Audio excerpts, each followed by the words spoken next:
a esta semana, ¿sí? La semana pasada estuvimos hablando acerca del desarrollo del imperialismo como sistema colonial y entramos a ver lo que es el desarrollo de la paz armada. Ok, ok, Carlos. En este caso, esta etapa de fuertes tensiones y rivalidades que va a generar una carrera de armamentos y la formación de bloques militares. Recuerden que en esta etapa del imperialismo, el reparto colonial del mundo y la competencia por obtener mercados, por obtener recursos y materias primas, es lo que nos lleva a un enfrentamiento a escala mundial, que vamos a conocer con el nombre de la Gran Guerra. ¿De acuerdo? Así es que esa parte es muy, pero muy importante, porque de esa manera entramos al siglo XX. Vamos entonces a preguntar rápidamente. Dime, Carlos, ¿de qué se trata? A ver, una preguntita rápida. ¿Puedes abrir tu micro, por favor? Sería más adecuado, creo. A ver, vamos a ver acá. Creo que ya estamos. ¿Las revoluciones liberales influyen en algo? ¿Influyen en qué? ¿A qué te refieres con que influyen en algo? ¿En algo de qué?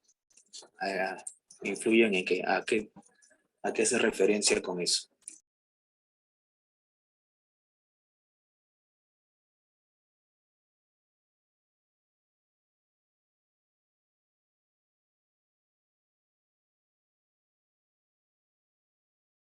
¿Si habrá más protestas?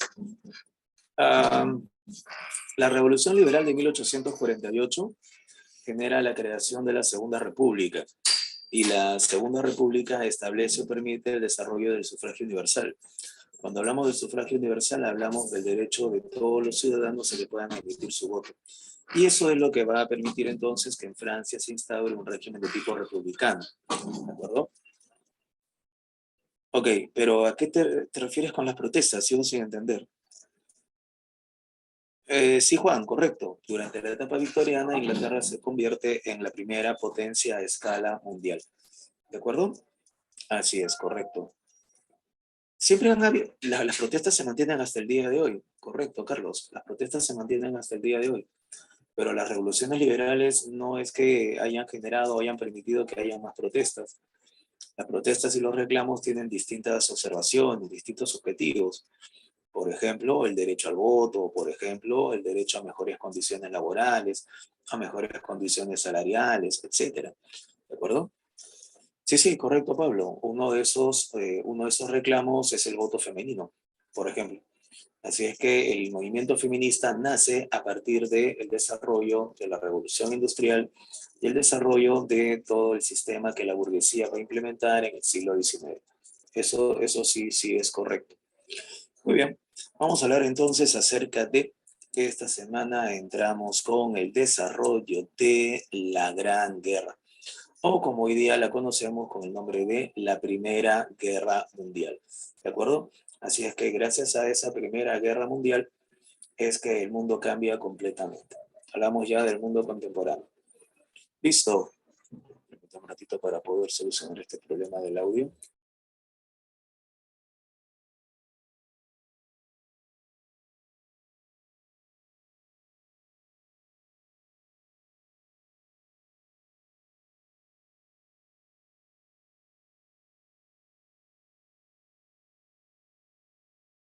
Listo. La Gran Guerra, Pablo, hoy día tenemos que hablar de la paz armada y tenemos que hablar de la Gran Guerra. Son tanto la idea, ¿correcto? Así es que hablaremos entonces de todos estos temas. Listo, muy bien. Entonces, punto importante. Si hablamos de la Gran Guerra o si quieres llamarla de la Primera Guerra Mundial, hablamos de cambios importantes que se van a desarrollar en el siglo XX. La revolución industrial para eso va a ser muy, pero muy importante. ¿Por qué? Porque va a permitir que ese desarrollo técnico, ese desarrollo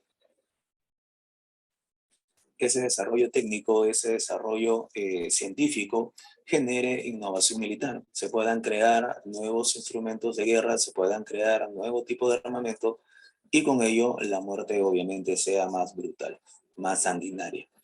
Por ejemplo, ¿qué nos deja la Primera Guerra Mundial? Si observan la imagen, muchachos, ¿de qué estaremos hablando? Si observan la imagen, estamos hablando entonces de, ¿cómo se llaman estas galerías cavadas para poder proteger a los soldados? Trincheras, correcto, correcto, muy bien, así es, hablamos de trincheras. uno de los grandes episodios, posiblemente uno de los más dramáticos de la Gran Guerra, será la denominada Guerra de Trincheras, también conocida como Guerra de Posiciones. Eso va a ser típico y va a ser un elemento característico de la Gran Guerra. El desarrollo de las trincheras. A eso, ¿qué le agregamos? ¿Qué le sumamos? Por ejemplo, observando la imagen, muchachos, ¿qué tendremos? ¿El uso de qué? El uso de tanques, correcto, muy bien, excelente. A partir de la Gran Guerra ya tendremos también el uso de tanques que va a ser familiar. Nos va a ser familiar en el siglo XX. El uso de tanques nos va a ser bastante familiar a lo largo del siglo XX. ¿De acuerdo? Ahora, punto importante es que el primer tanque moderno creado por Inglaterra, creo que lo puedes reconocer por el nombre de la armadura de Tony Stark, ¿cierto? ¿Cómo se llamó ese primer modelo de tanque? Bueno, Mark. el Mark, correcto, el Mark I, excelente, así es, el famoso Mark I. Muy bien, no creo, me están escuchando bien, ¿no? Sin ningún problema, ¿cierto, muchachos? Sí, profesor.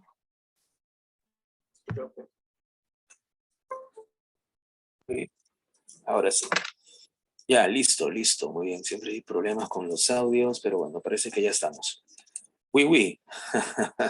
Ok, listo. Excelente. Ya está, correcto, Pablo. Listo, lo máximo, gracias. Les comentaba acerca del Mark I. De ahí en adelante tendremos el uso de tanques como algo típico de los conflictos armados del siglo XX. A la par de las trincheras, y a la par de los tanques, ¿qué más nos deja la Gran Guerra? Muchachos, ¿qué podríamos ubicar acá si observamos la imagen? El Zeppelin.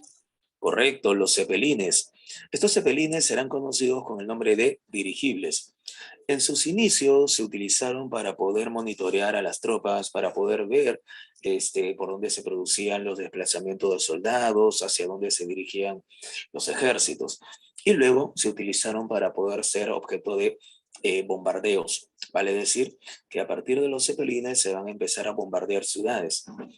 Sí, ese fue el detalle, Juan, correcto, eran muy vulnerables, sobre todo por el tipo de gas que utilizaban, que era una mezcla de helio y nitrógeno. Esto motivó, por ejemplo, que hacia 1936 un famoso Zeppelin llamado el Hindenburg termine incendiándose al llegar a la ciudad de Nueva York, provocando de esta manera la muerte de varios tripulantes y varios pasajeros. Ese incendio del Hindenburg fue el punto que marca el fin de la era de los dirigibles, de la era de los Zeppelines. Con eso mueren los dirigibles que habían sido muy interesantes durante la Primera Guerra Mundial. ¿Qué más nos regala la guerra? Muchachos, este es uno de los elementos más importantes, es una de las innovaciones más destacadas. ¿Correcto, Luis? Excelente. Correcto, Nasha, muy bien. Correcto, Juan, así es, Pablo, los submarinos. Muy bien. ¿Y por qué va a ser tan importante? Serán los alemanes los maestros en el uso de los submarinos.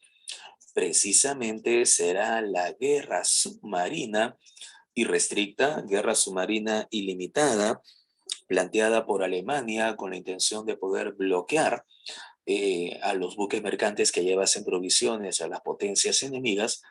Esa declaratoria de guerra submarina, esa declaratoria de guerra irrestricta, es lo que marcará la participación de los Estados Unidos en la Primera Guerra Mundial. ¿De acuerdo? Así es que la llegada de los submarinos va a ser también muy, pero muy importante. Y en ese caso serán los alemanes los maestros en el uso de la guerra submarina. ¿Qué más nos regala la Primera Guerra Mundial? ¿De qué estaremos hablando, muchachos? Planeadores. Avionetas. Claro, aeroplanos de guerra, Aeroplanos. ¿cierto? Aeroplanos de guerra, correcto. Aeroviones, ¿qué es eso, Pablo? ¿Qué son los aeroviones? Los aeroplanos, esa es nueva, nunca la había escuchado, pero buena voz, está bien, excelente. Aeroplanos de guerra. Muy bien, Juan, no hay problema. Son aeroplanos de guerra. Ahora, lo interesante, los de Cars, muy bien, Ana Paula. Claro, lo interesante de estos nuevos aeroplanos es que ahora el elemento técnico que los ingenieros van a desarrollar es haber podido sincronizar el disparo de la ametralladora en la carlinga del piloto con el rotor de las aspas del motor del aeroplano. O sea, eso va a ser fundamental. El poder sincronizar el uso de la ametralladora con el rotor del motor para evitar que las hélices sean destruidas. Eso fue increíble. Y en cuanto a estos aeroplanos, ahí también destacaron los alemanes. Y destacó este señor, extraordinario, el famoso Manfred von Richthofen. Se le conocerá como el Barón Rojo, por el color del uniforme y el color de su aeronave. El Barón Rojo tuvo una serie de éxitos. Se calcula que tuvo 88 victorias en combates individuales, o sea, aeroplano contra aeroplano. El tipo se convirtió en toda una leyenda. Tengan en cuenta que en esa época todavía no hay paracaídas. Por lo tanto, si tu aeroplano era dañado y se venía a pique, adiós, chao, ahí fuiste, ¿correcto? Por esa razón es que se convirtió verdaderamente en toda una leyenda. El famoso Manfred von Richthofen, el Barón Rojo, es el as de la aviación alemana durante la Primera Guerra Mundial. Algo parecido, correcto, Juan, se habla del fantasma de Kiev, ¿no? Ni hablar en el caso de la guerra entre Rusia y Ucrania. Pero bueno, el Barón Rojo. ¿Qué más nos regala la Gran Guerra? El La uso de máscara de gas. gases tóxicos, en realidad. ¿Sí? Gases tóxicos. Claro, la máscara va a ser resultado del empleo de estos famosos gases tóxicos. Hasta el pobre burrito, correcto, va a tener que utilizar su mascarilla. Pero bueno, son los gases tóxicos, el gas cloro, el gas mostaza. Esto es lo que, por ejemplo, hirió a Adolfo Hitler. Adolfo Hitler era mensajero, era un cartero, por así decirlo, que llevaba información de trinchera en trinchera y fue herido por un ataque de gas. Fue condecorado con la Cruz de Hierro en segunda clase y se convirtió en un héroe alemán de la Primera Guerra Mundial, a pesar de que Hitler por nacimiento no era alemán. Eso es lo curioso. Hitler por nacimiento no era alemán, él era de origen austríaco. No, no, no era judío, Pablo. Era de origen austríaco, ¿correcto? Todos en Europa tienen de una u otra manera sangre mezclada con sangre judía. Hitler es de origen austríaco. Vamos a hablar ya más adelante acerca de Adolfo Hitler, cómo es que trató de ingresar a la Escuela de Bellas Artes de Viena, cómo es que fue rechazado y cómo siendo un espía, una especie de espía, un espía del ejército, se involucra en partidos de ultraderecha, partidos ultranacionalistas, entre los cuales tenemos al famoso Partido Obrero Alemán de los Trabajadores, que Hitler reorganizó y lo convirtió en el famoso partido nazi. Bueno, correcto, Ana Paula, sí, de esa manera lo que pasa es que esta sustancia, este, vamos a llamarla corporal, tiene ciertos elementos que permiten un poco bloquear el efecto de los gases, ¿correcto? No tanto, Piero, no tanto, pero sí, de todas maneras, Hitler pudo haber sido un artista. Sin embargo, lo rechazaron en la Escuela de Arte de Viena, la capital del imperio austríaco. Entonces, debido a la revolución industrial, debido al salto cualitativo en cuanto a lo técnico, la Primera Guerra Mundial nos ofrece una gama de nuevos instrumentos militares. Tenemos el uso de las trincheras, tenemos el uso de los primeros tanques, el uso de submarinos, de gases, dirigibles o aeroplanos. ¿De acuerdo? Muy bien. Esto es lo que nos lleva también al concepto de lo que es la guerra total. ¿A qué nos referimos con guerra total? A que toda la sociedad se va a ver involucrada en la contienda. De una u otra manera, toda la sociedad se va a ver involucrada. Por ejemplo, debido al servicio militar obligatorio, los varones van a ser reclutados de manera oficial y de manera obligatoria, valga la redundancia. Entonces, ¿quiénes se van a encargar de poder atender a los heridos en los hospitales? Las mujeres. ¿Quiénes van a tener que convertirse en secretarias para poder atender los mensajes en el ejército? Las mujeres. La mujer tendrá un rol protagónico en la Primera Guerra Mundial. Será un apoyo muy, pero muy importante. ¿De acuerdo? Además, las ciudades no solamente van a ser centros de abastecimiento de refugio, sino también serán centros de bombardeo. Esto sobre todo ya lo veremos en la Segunda Guerra Mundial, pero este concepto en el cual todos se ven involucrados en la contienda nace de esta etapa. Ese es el concepto de guerra total. ¿De acuerdo? Muy bien, creo que alguien había levantado la mano, me parece. Sí, profe. Sí, dime. Sí, tengo una consulta. Bien, si ves anteriormente hubo guerras también, ¿no? Entre países, conflictos, batallas, ¿no? ¿Por qué a esta se le denominó Primera Guerra Mundial? ¿Qué diferencia tuvo el cambio de siglo?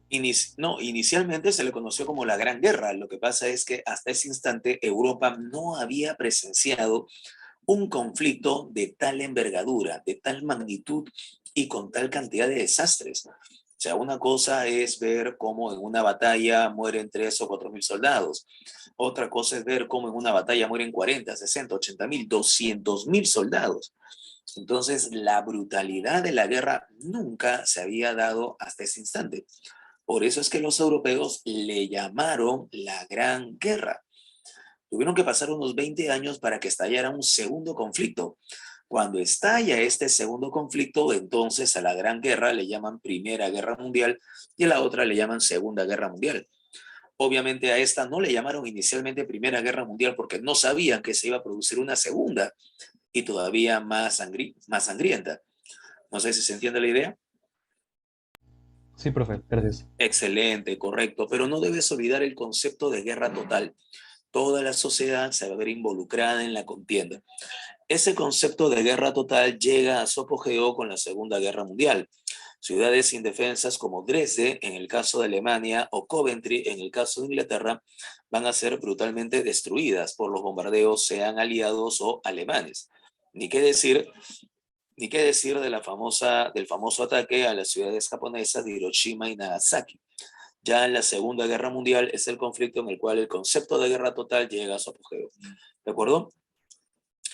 Carlos pregunta, ¿la guerra de los 30 años no le decían la verdadera guerra? No, Carlos, yo había mencionado en su momento que era la guerra de los 7 años. Algunos consideran a la guerra de los 7 años como la verdadera Primera Guerra Mundial. ¿Por qué? Porque los enfrentamientos se producen en 3 continentes, en América, en Europa y en Asia.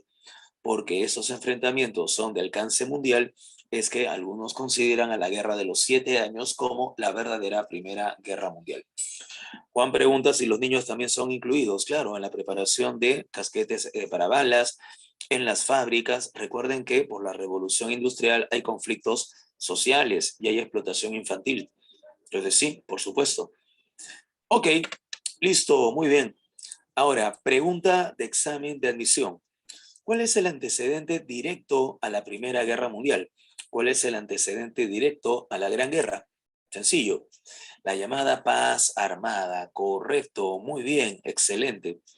Yo recuerdo, tú recuerdas, todos recordamos que la paz armada se inició en el año de 1871, cuando se produjo el fin de la guerra franco-prusiana, cuando Francia fue derrotada y humillada por Prusia y fue obligada a cederle a los prusianos, a cederle a los alemanes los famosos territorios de Alsacia y Lorena. La paz armada entonces se inicia con el fin de la guerra entre Francia y Prusia. Francia pierde Alsacia y Lorena. ¿Cuándo termina la paz armada? En 1914, cuando se produce el asesinato del heredero de la corona del Imperio Austrohúngaro. Es el famoso atentado de Sarajevo, también conocido como el magnicidio de Sarajevo. Este atentado de Sarajevo marca el fin de la paz armada y el inicio de la Gran Guerra, el inicio de la Primera Guerra Mundial. ¿De acuerdo? Desde el fin de la guerra franco-prusiana hasta el atentado de Sarajevo. ¿Qué caracteriza la paz armada? Por un lado, tendremos la formación de bloques militares. A esto se le conoce como el sistema de los campos armados. El famoso canciller de hierro, Otto von Bismarck, se va a encargar de preparar a Alemania y al Imperio Austrohúngaro a un enfrentamiento, a un posible enfrentamiento con Francia. Esto marca el nacimiento de la llamada Triple Alianza. Ahora lo vamos a ver. La rival, la contraparte a esa Triple Alianza será la famosa Triple Entente. Entonces, si hablamos de la Triple Alianza, hablamos de el Imperio Alemán,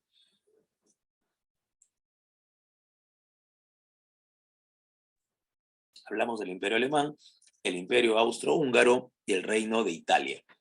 Mientras que en el caso de la Triple Entente tendremos a Gran Bretaña, a Francia y a Rusia. ¿De acuerdo? Esto lo habíamos comentado la semana pasada. Si bien es cierto, durante la paz armada se destacan estos bloques, Triple Alianza y Triple Entente, eso cambia durante el desarrollo de la guerra, porque en una de las circunstancias más alucinantes de la contienda, Italia se declara neutral y Italia no quiere participar. Y no solamente se declara neutral, sino que termina cambiándose de bando, se pasa al bando enemigo. Por lo tanto, ya no seguirá desarrollándose la Triple Alianza por la traición de Italia, por la salida de Italia, ¿correcto? El Imperio Austrohúngaro, Pablo, son los dos países, Austria y Hungría, territorios que hoy en día corresponden con Austria, Hungría, República Chequia, Eslovaquia. Esos territorios comprendieron en su momento al Imperio Austrohúngaro. ¿De acuerdo? Ok, Ana Paula pregunta, ¿el IA? ¿El IA es Italia? ¿A eso te refieres? El Imperio Austriaco? Ana Paula. No, el Imperio Austriaco no cambia de bando. El Imperio Alemán y el Imperio Austriaco van a formar el bloque de las potencias centrales. Italia es el que cambia de bando. ¿De acuerdo? Cuidado con ese pequeño detalle. Por esa razón es que ya durante la Gran Guerra no podemos hablar de Triple Alianza por la salida de Italia. Ahora, ¿qué onda con la Triple Entente? La Triple Entente está conformada por Francia, Gran Bretaña y Rusia.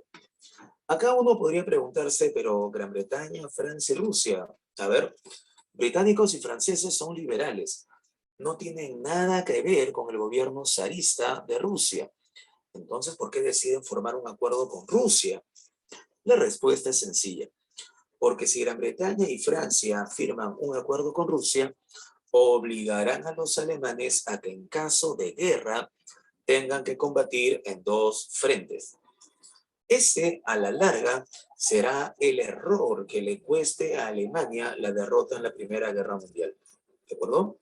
Si por allá a San Marcos se le ocurre preguntarte, oye, ¿cuál fue la principal motivación, el principal motivo, la principal razón por la cual Alemania pierde en la Primera Guerra Mundial? Porque sencillamente tuvo que defender, pelear en dos frentes distintos, frente occidental ante británicos y franceses, frente oriental ante los rusos. ¿De acuerdo? Y esa es la razón, y eso lo veremos también más adelante, por qué Adolfo Hitler decidió asegurar su frontera en el frente oriental y le cedió a la Unión Soviética, le cedió a Stalin las repúblicas bálticas, parte de Polonia y de la zona del mar Báltico. Stalin, haz lo que quieras por allá, yo no me voy a meter, le diría Hitler, para que la Unión Soviética decida entonces mantenerse tranquila, mientras los nazis, mientras los alemanes daban cuenta de los aliados en el frente occidental. ¿De acuerdo? Pregunta entonces, ¿qué motivó la derrota alemana en la Primera Guerra Mundial? Principalmente el haber tenido que combatir en dos frentes de guerra, el frente occidental y el frente oriental. La semana pasada creo que te había comentado que ese es uno de los peores momentos que espera el Perú se pueda producir. El peor escenario de guerra para el Perú es una guerra al mismo tiempo entre Ecuador y Chile. Por esa razón, ante esa contingencia, es que Perú ha dividido sus Fuerzas Armadas. Los MiG-29, por ejemplo, se encuentran en el norte, en la base aérea de Chiclayo, mientras que los Mirage 2000 y los Sukhoi Su-25 y los Su-25 se encuentran en la base de La Joya, en Arequipa. Los MiG-29 saldrán si es que por ahí a Ecuador se le ocurre atacarnos, y los Mirage 2000 y los Sukhoi salen si es que los F-16 chilenos deciden cruzar nuestro cielo. Entonces, ese es nuestro peor escenario y nos preparamos para ello. En el caso de Alemania, el peor escenario era combatir en dos frentes y es así como ocurrió. ¿De acuerdo? Michael pregunta si el Imperio Austrohúngaro era potencia en esos tiempos. Sí, era una potencia en Europa del Este, no tanto como Alemania, pero el problema que tenía el Imperio Austrohúngaro era su multinacionalidad. Estaba conformado por múltiples naciones. Esa es una de las razones por las cuales nunca llegaron a fortalecerse o a consolidarse.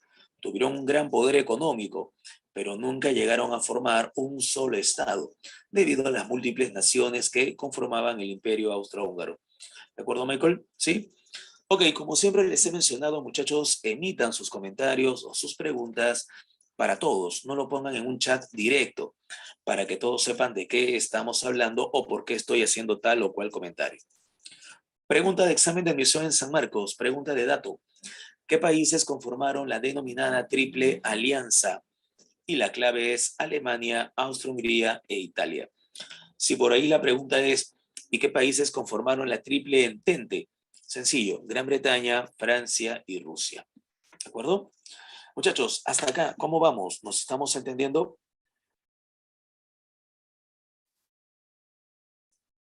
Correcto, correcto. Pablo, la paz armada dura en 1914. ¿Sí? El conflicto con el Ecuador es en 1941. Así es, Michael, correcto, se pasa de bando, pero un año después, no al inicio, sino un año después, para 1915. ¿De acuerdo? Para 1915, Italia cambia de bando. Ahora, a la par de la formación de estos bloques militares, a la par de la formación de estos sistemas de campos armados, tendremos también rivalidades coloniales y una carrera de armamento sin precedente. Los conflictos europeos se van a desarrollar, por ejemplo, en Marruecos. Marruecos es un territorio de la parte noroccidental de África. En esa zona, los franceses querían establecer una colonia dependiente de Francia. Ya tenían Argelia, ya tenían Afro-Occidental y le querían quitar ese territorio a los españoles. Los franceses entonces inician este conflicto, pero los alemanes, para poder saber hasta dónde había llegado la alianza entre Francia y Gran Bretaña, decide presionar y decide fastidiar para ver a qué se atiene. Es decir, qué es lo que va a hacer Gran Bretaña si es que amenaza a Francia. Cuando Alemania amenazó a Francia, Gran Bretaña dijo, tranquilo muchachos, necesitamos una reunión, una conferencia. Y se llevó a cabo la conferencia de Algeciras para ponerle punto final al conflicto marroquí. Hubo dos conflictos en Marruecos. En el primero se termina con la conferencia de Algeciras y en la segunda se mantuvo el acuerdo inicial de que las potencias tengan que repartirse el territorio de Marruecos y que Alemania tuviese puertos libres para que su comercio pueda dinamizarse sin mayor inconveniente. El conflicto de Marruecos fue en realidad una estrategia de Alemania para poder determinar hasta dónde llegaba el acuerdo que tenían los británicos con ellos. ¿De acuerdo? El compromiso que tenían los británicos con los franceses, hasta dónde llegaba. Y bueno, se mantuvo. Se mantuvo porque precisamente los británicos van a ser de los más destacados aliados de Francia en las primeras contiendas. A la par de Marruecos también se produjo la crisis de Bosnia. Ah, caray, ¿en qué consistió? El imperio austríaco decide entonces ocupar la región de Bosnia para evitar la construcción, la creación de un imperio austrohúngaro muy poderoso. Con la intención de evitarlo, con la intención de evitar un reino de Serbia en realidad muy poderoso, el imperio austríaco ocupa la región de Bosnia.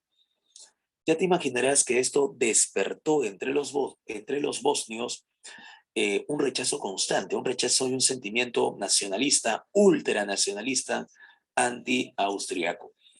Por eso es que en Serbia se van a establecer organizaciones secretas, organizaciones clandestinas. ¿Recuerdan cuál fue la más importante?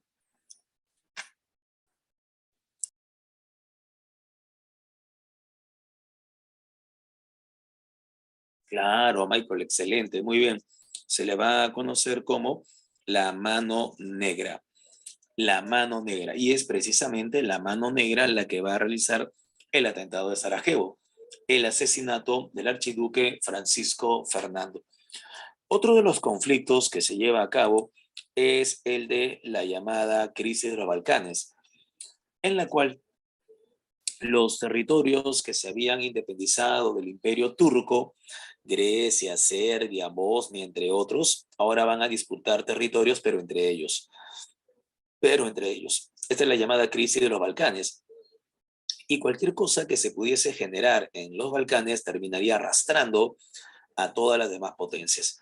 Por eso siempre se habla que el polvorín de Europa, el lugar de estallido de la Primera Guerra Mundial en Europa, fue la llamada crisis de los Balcanes.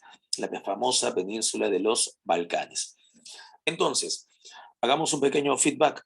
Si hablamos de la paz armada, hablamos de un periodo de fuertes tensiones, rivalidades y amenazas entre las grandes potencias industriales, que se inició con el fin de la guerra franco-prusiana. Francia perdió Alsacia y Lorena y terminó en 1914 con el atentado de Sarajevo, el asesinato del archiduque Francisco Fernando, el heredero de la corona del Imperio Austrohúngaro. Pues bien, ¿qué caracteriza la paz armada? Tenemos la formación de bloques militares. Los más famosos van a ser la Triple Alianza y la Triple Entente. Pregunta de examen: ¿qué países conformaron la Triple Alianza? Bueno, ahí en la Triple Alianza tenemos al Imperio Alemán, tenemos al Imperio Austrohúngaro y tenemos al Reino de Italia. Mientras que en el caso de la Triple Entente tenemos a Gran Bretaña, a Francia y a Rusia. ¿De acuerdo? Ahora, durante la paz armada tendremos una etapa de plenitud económica propia de la burguesía. Esta etapa de plenitud económica, de apogeo económico por parte de la burguesía, se le conocerá con el nombre de Belle Époque, la Bella Época. Ah, caray, ¿y qué es la Belle Époque? ¿Qué es la Bella Época? Una etapa en la cual el arte va a cambiar y en la que la burguesía va a buscar su confort, su comodidad. Se va a acuñar una expresión: Europa danza sobre un volcán que está a punto de erupcionar, y ese volcán será la Primera Guerra Mundial. Esa expresión, Europa danza sobre un volcán, se debe a este cuadro, el cuadro del gran pintor Auguste Renoir, titulado El baile en el Moulin de la Galette, el baile en el molino de la galleta, una celebración típica propia de la burguesía. Reconocemos a la burguesía por los sombreros que portan y por el traje un tanto encopetado, y al mismo tiempo el respeto a la mujer. Recuerden que en el caso de la mujer tendremos vestidos largos, vestidos prolongados, y bueno, todos ellos bailando, danzando, bebiendo, comiendo, como si nada hubiese a ocurrir, como si nada pudiese amenazar la paz que ellos vivían. Por eso es que se acuña la expresión Europa danza sobre un volcán. ¿De acuerdo? Muy bien. Hasta acá entonces, si hablamos de la paz armada, hablamos de importantes esculturas como por ejemplo El Pensador, del gran y genial escultor Auguste Rodin. El Pensador simboliza el desarrollo de las ciencias humanas, el desarrollo de la sociología, de la antropología, de la historia, todas aquellas ciencias sociales que van a formar parte de este criterio, este concepto de humanidad. El Pensador lo representa, de Auguste Rodin. Pero además del Pensador tendremos obras arquitectónicas como la Sagrada Familia del gran arquitecto catalán Antonio Gaudí.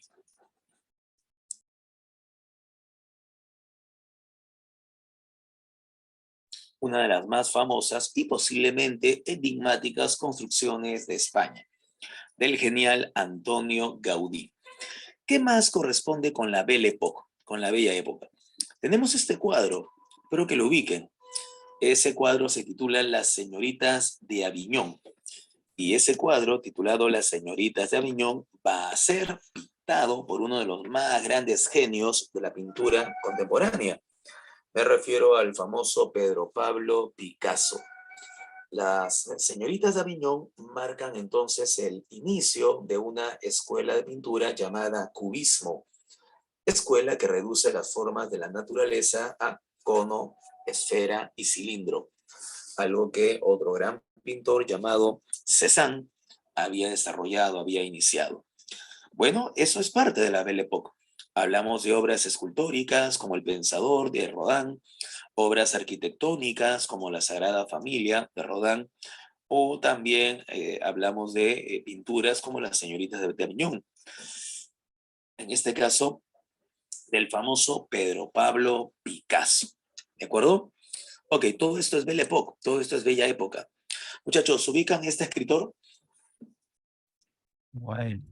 Oscar Wilde, correcto, muy bien, autor de obras como El retrato de Dorian Gray. Correcto. A eso le agregamos, ubican este filósofo. Nietzsche. Correcto, muy bien. El famoso Friedrich Nietzsche. Así hablaba Zaratustra, decía Friedrich Nietzsche. Ni hablar, es uno de los más grandes y destacados filósofos del mundo contemporáneo. ¿Ubican a este señor? Creo. Sigmund Freud, correcto. Sigmund Freud, correcto. Y el desarrollo del psicoanálisis. Todo esto forma parte de esa denominada paz armada. Pero así también tenemos nuevas corrientes pictóricas. Esta corriente se llama impresionismo y uno de sus más grandes y destacados representantes es el gran Claude Monet. A la par del impresionismo de Monet tenemos otro. ¿Cuál es? Grito. Correcto, muy bien. Este es el grito. El grito. Esta corriente se llama expresionismo del noruego Edvard Munch. Si se dan cuenta, las técnicas utilizadas en la obra de Monet, así como en la obra de Edvard Munch, son totalmente distintas, ¿cierto? Mientras que en la obra de Monet se pretende de alguna manera dulcificar el color. En el expresionismo de Edvard Munch, los colores son bastante fuertes, los colores son bastante fluorescentes, ¿de acuerdo? Y esto hace precisamente dar crédito a esta característica del expresionismo. Esto es gracias al famoso Edvard Munch, el grito. A eso le sumamos esta famosa obra de arte, La Noche Estrellada. Creo que sí lo ubican, del famoso Vincent Van Gogh.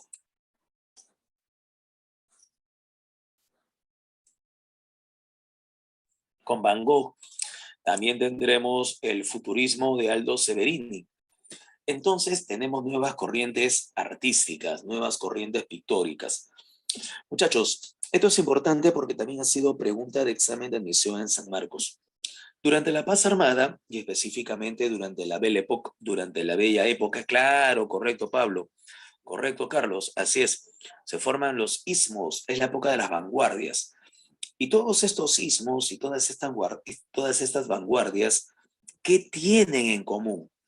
Lo que tienen en común es que se alejan de las reglas clásicas de la pintura, la escultura, la arquitectura. O sea, ya se imaginarán, claro, un ejemplo es el famoso César Vallejo, pero ya se imaginarán entonces que todo aquello que había caracterizado a estas impresionantes carreras pictóricas, bueno, terminan siendo muestras de nuevas tendencias, nuevas técnicas. O sea, imagínate a un tal Leonardo da Vinci o a un Miguel Ángelo Buonarroti que pueda apreciar estas pinturas, pues simplemente la van a desplazar. Para Miguel Ángelo, para Rafael, para Leonardo, primaba el arte, primaba la ciencia, primaba la búsqueda de la estética, de la armonía, de la simetría, de la proporción, cosa que acá ciertamente no existe, ¿no? Ni hablar. El impresionismo, el expresionismo, el postimpresionismo o el futurismo son escuelas que van a permitir entonces un alejamiento de las reglas clásicas de la tradición. ¿De acuerdo?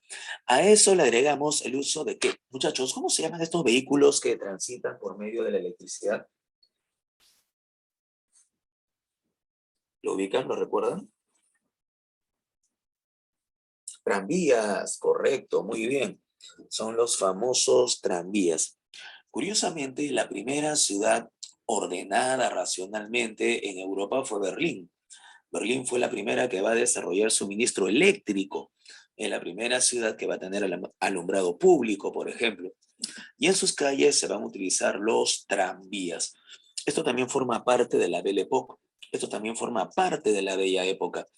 Ahora, esa es una de las razones por las cuales los alemanes se sentían orgullosos de lo que representaba su capital, de lo que representaba Berlín. Los alemanes siempre han sido muy celosos con lo suyo, ¿de acuerdo? Pero a la par de esta ciudad, destaca también en Rusia un hermoso tren. Un tren en el cual viajaban los condes, los duques, las marquesas, en este caso la crema innata de la nobleza rusa por todo el país. Este famoso ferrocarril cruzaba completamente Siberia. Por esa razón se le llamó el Transiberiano. Existe hasta el día de hoy, ¿ah? Existe hasta el día de hoy. Obviamente los boletos, los pasajes son bastante caros, pero dependiendo también de en qué nivel te encuentres. ¿Sí? Pasajeros de quinta clase, de cuarta clase, tercera clase, segunda clase o primera clase, según lo que hayas pagado. En el caso de Alemania, tendremos el uso de tranvías en ciudades como Berlín. En Rusia tendremos ferrocarriles sumamente lujosos. El más famoso es el Transiberiano. Algo así, Ana Paula, algo así, correcto, como el tren a Machu Picchu. Bueno, sí, por ahí podríamos hacer la comparación. Mira, todo esto es el Transiberiano. Abarca en San Petersburgo, pasa por Moscú y de Moscú hacia el puerto de Vladivostok en el Pacífico. Era impresionante. El poder viajar en ese tren pues demandaba mucho tiempo, demandaba varios días. Por esa razón te imaginarás entonces la lujosa cocina que ofrecían en ese Transiberiano, a la par de que los asientos eran asientos tipo cama, ¿no? Ni hablar, para que la gente pueda reclinarse, pueda descansar. Ese es el Transiberiano. Muy bien, sí, sí, alucinante. Pero además, muchachos, ¿qué pasa si queremos viajar de Europa a América? Los transatlánticos. Ah, excelente, excelente, muy bien. Durante la Belle Époque, durante la Belle Époque, tenemos entonces los famosos transatlánticos. El más famoso, el más conocido, creo que sí lo recuerdas, el Titanic, ¿cierto? Y es conocido porque terminó hundiéndose en su viaje inaugural. O sea, se demoraron varios años para poder construirlo y en su viaje inaugural se hunde. ¿Qué onda con el Titanic, no? Ni hablar. Perdieron la vida miles de personas. Alrededor de 1.500 a 1.600 personas perdieron la vida, ¿no? En el Titanic. Muy bien, muy bien, muy bien. Ah, sí, correcto, Luis. Digno de una película, excelente. Todo esto entonces nos lleva a el desarrollo de la Belle Époque, ¿de acuerdo? ¿Cómo se llaman los otros Titanics? ¿A qué te refieres, Juan? ¿Cómo se llaman los otros Titanics? ¿Qué hablas? Habían otras embarcaciones como el Olympic, el Mauritania, por ejemplo, que eran impresionantes transatlánticos. ¿Hay más de dos? No, solamente es uno. Bueno, ese y su hermano gemelo, que es el Olympic. Eran dos construidos al mismo tiempo y de la misma forma, el Olympic y el Titanic. Sí, profe, a eso me refería. O Ah, sea, ya, como que ya. habían prototipos, se puede decir, ¿no? Anteriores. No, no, no, no. Simplemente que se hicieron los dos. Los dos se hicieron, ¿correcto? Ah, ok, está bien. Claro, es su hermano gemelo, por esa razón se le llama de esa manera. Se hicieron casi de inmediato, Ana Paula. Algo parecido ocurrió en el caso del Japón. En el caso del Japón construyeron dos superacorazados. Bueno, y los dos se construyeron casi al mismo tiempo. En el caso del Japón se construyó el Yamato y el Musashi. Voy a apuntar por acá. El Yamato y el Musashi son los dos superacorazados que tuvo Japón durante la Segunda Guerra Mundial. Creo que lo apunté mal. Vamos a ponerlo por acá mejor. Y era, otra vez. Aquí está, el Yamato. ¿Correcto? Y era un verdadero superacorazado. Más o menos para que te des cuenta de qué tamaño estamos hablando. Nuestro mejor buque de guerra en la guerra del Salitre, en la guerra del Pacífico, fue la Independencia. El Independencia desplazaba alrededor de 2.300 toneladas, el doble de lo que desplazaba el Huáscar. El Huáscar tenía 1.130 toneladas de peso y el Independencia 2.300. El Yamato desplazaba 76.000 toneladas, más o menos para que te des cuenta, 76.000 toneladas. ¿De acuerdo? Era brutal el Yamato, era un súper acorazado. Ni hablar. Fueron hundidos en 1945. Pero bueno, eso ya lo vamos a ver más adelante. Nada, que tres independencias. Eran por lo menos, 30, sí pues, como 30 independencias. Ni hablar. Si el Huáscar pesaba 1.130, entonces ya te imaginas como 70 Huáscars. El detalle, Juan, no es que tenían una muy buena performance, cerca de 22 nudos. Eran también muy rápidos debido a unas turbinas modernas que tenían. El problema es que cuando zarparon, cuando se utilizaron, no tenían protección naval. Para que el superacorazado pueda ser efectivo, tenía que tener una flota que la secundase, que lo protegiese. Y ahí viene el problema. Japón ya no disponía de eso. Por esa razón, estos superacorazados fueron fácil presa de los cazas de los aviones del enemigo. Hubo un ataque brutal contra el Yamato y finalmente los cazas norteamericanos que partieron de sus respectivos portaaviones terminaron por hundirlo. No fue con un torpedo, fue con varios torpedos, no fue con una sola bomba, fueron varias bombas y torpedos para poder hundir al Yamato. Claro, correcto, Piero. Muchachos, analicemos esto. Lo que está de rojo es la Triple Alianza. Creo que está sencillo, no lo deben olvidar, es muy importante. Alemania, Austria-Hungría e Italia. Lo que está de verde es la Triple Entente, formada por Reino Unido, Francia y Rusia. La Triple Entente formada por Reino Unido, Francia y Rusia. ¿De acuerdo? Muy bien. Acá podemos apreciar la crisis de los Balcanes, cómo es que el Imperio Austrohúngaro o el Reino de Serbia se arrebatan territorios que le pertenecían aún al Imperio Otomano. El Imperio Otomano finalmente será destruido.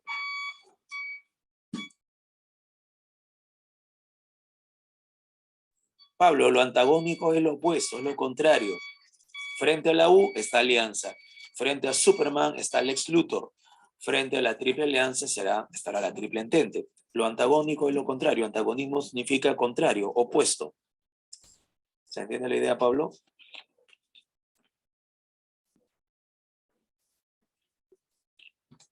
Correcto, muy bien. Ya está. Listo. Esto es en cuanto a la Triple Alianza y Triple Entente.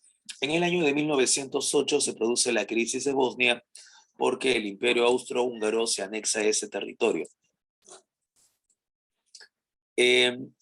Aquí está la famosa Reina Victoria. La Reina Victoria la reina de Inglaterra, fue uno de los personajes más, digámoslo así, más interesantes durante la etapa previa a la Gran Guerra. Tuvo más de 10 hijos, tuvo una gran cantidad de nietos, bisnietos y tataranietos. Ya por esa razón le llamaban la abuela de Europa. ¿De acuerdo? Aquí está como una de sus descendientes, la zarina Alexandra Fyodorovna. Esta es la zarina Alexandra, la esposa del zar, y era sobrina nieta de la reina Victoria. Este es el hijo de la reina Victoria, el rey Jorge V. Este es el primo de Jorge V, que es el zar Nicolás II. Observen al zar Nicolás II, donde vean donde venden esta casaca, pasan la bolsa. Lo máximo con el zar Nicolás II. ¿De acuerdo? Muy bien. Esta es una de las razones por las cuales cuando estalla la Gran Guerra, como en la cachina, Luis, ni hablar. Cuando estalla la Primera Guerra Mundial, Inglaterra tuvo que cambiar el apellido de la familia. Ya no mantienen el utilizar la casa de Sajonia-Coburgo porque esta se emparentaba con los Hannover, que son de origen alemán. Por eso es que de ahí en adelante, desde la Primera Guerra Mundial, la Casa Real inglesa, la Casa Real británica, va a utilizar el nombre de los Windsor. Sigo insistiendo, si me siguen enviando mensajes directos, quiero contestar y voy a solamente responderle a la persona que me envía un mensaje directo.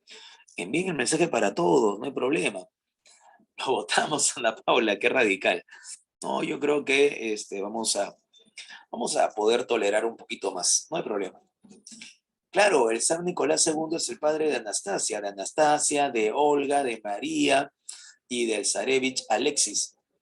Olga, María, Tatiana, Anastasia y Alexis eran los hijos del zar Nicolás II y de su esposa Alexandra Fyodorovna. ¿De acuerdo? Los jacobinos, ¿qué tienen que ver los jacobinos, Juan, acá? No son jacobinos. Los bolcheviques serán. Cuidado, cuidado. Claro, no confundir. Terminan siendo asesinados por órdenes de los bolcheviques. XD. ¿Cuáles son las causas de la Primera Guerra Mundial? Te refieres a tus compañeros extremistas. Ok. Jacobinos, para ellos todo es cuchilla. La cuchilla de la guillotina, ¿no? Les decía el chat, correcto, ni hablar, listo. Son jacobinos. Correcto. Entonces, pregunta de examen de admisión en San Marcos. Señale usted aquellos enunciados que puedan ser considerados como causas de la Primera Guerra Mundial. Número 1, ¿tenemos la expansión imperialista? Claro, sí, es obvio. La expansión imperialista, ¿por qué? Porque están necesitando materias primas, están necesitando mercados, están necesitando el control de zonas estratégicas, rutas de comercio, etc. Básicamente por eso, ¿de acuerdo? Así es que no lo deben olvidar.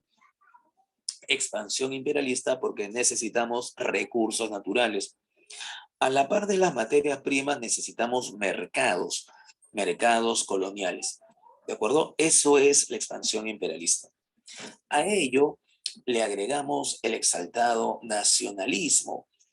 Este exaltado nacionalismo que en países como Francia buscaban obviamente la recuperación de territorios como Alsacia y Lorena. Querían una revancha a los franceses.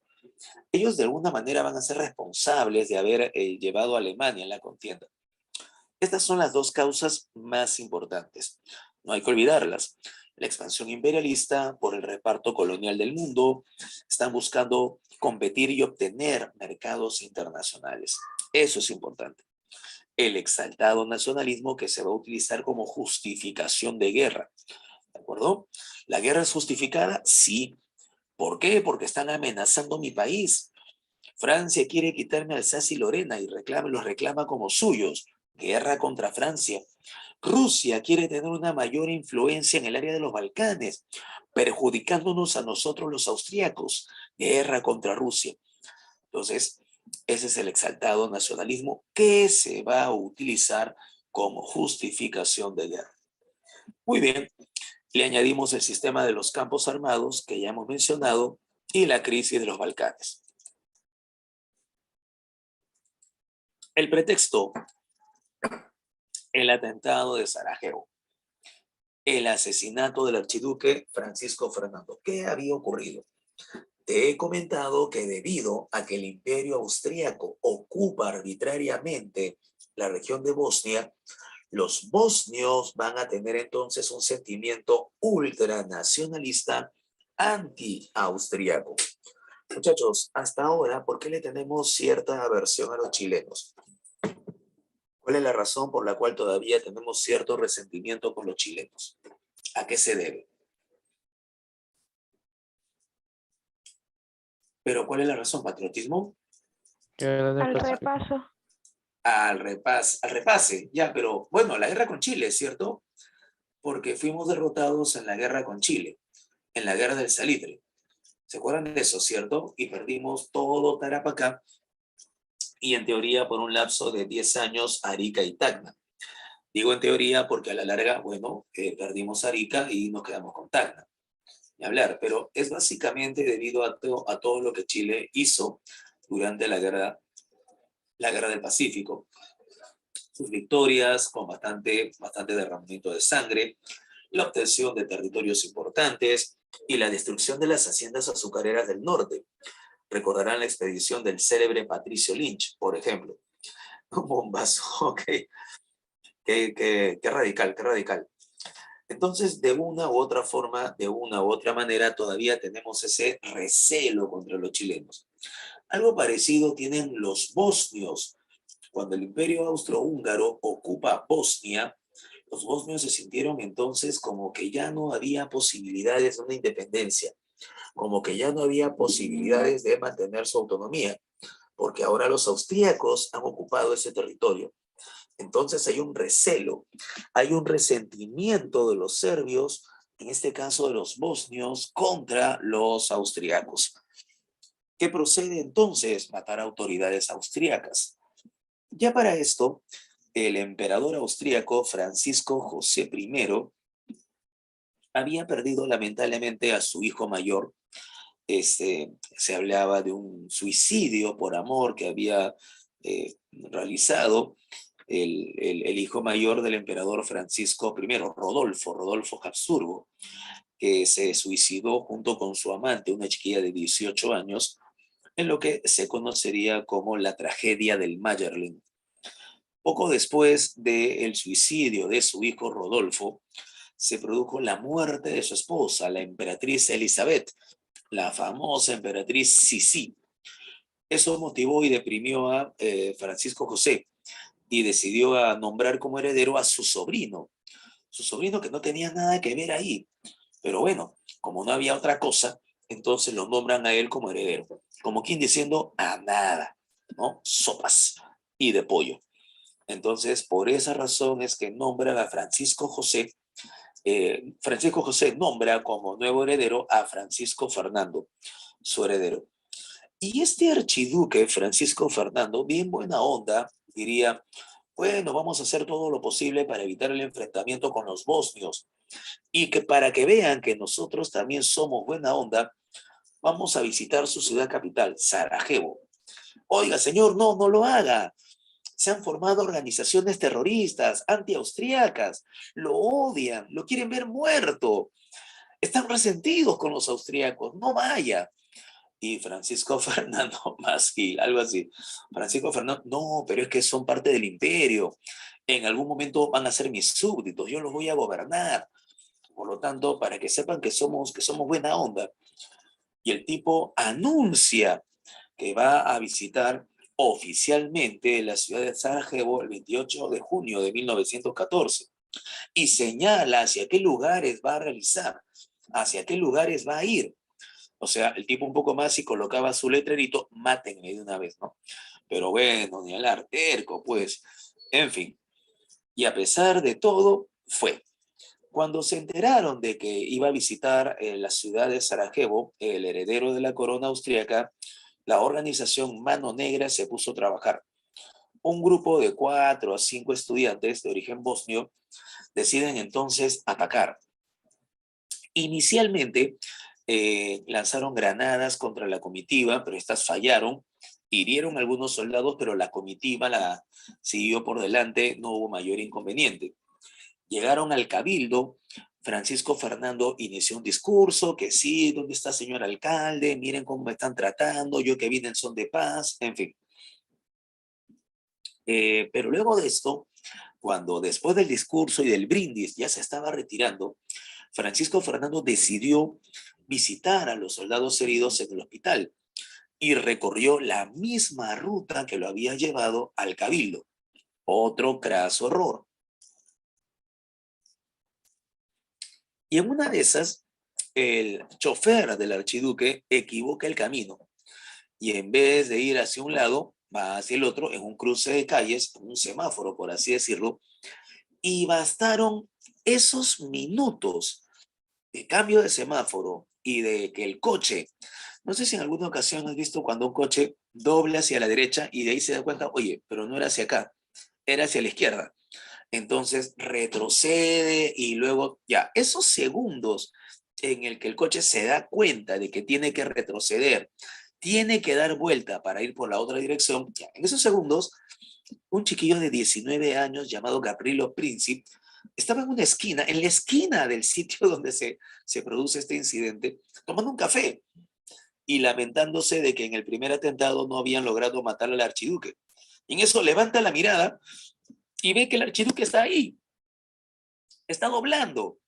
No lo piensa dos veces, sale corriendo y le dispara al archiduque en el cuello y a su esposa, la duquesa Sofía Chotek de Hohenberg, en el vientre. Ambos son llevados al hospital, pero debido a la pérdida abundante de sangre, debido a la importante hemorragia que padecieron, lamentablemente murieron, ¿no? Perdieron la vida. Oye, ¿y qué motivaba que un chiquillo de 19 años, estudiante de medicina, decida hacer todo esto? Ya todo le valía ALB con Gavrilo Princip. ¿Por qué? Sufría de tuberculosis. Sufría de tuberculosis. Entonces sabía que ya pronto iba a morir. Entonces mejor haciendo algo por el cual pasar a la historia. Ni siquiera terminó la Primera Guerra Mundial.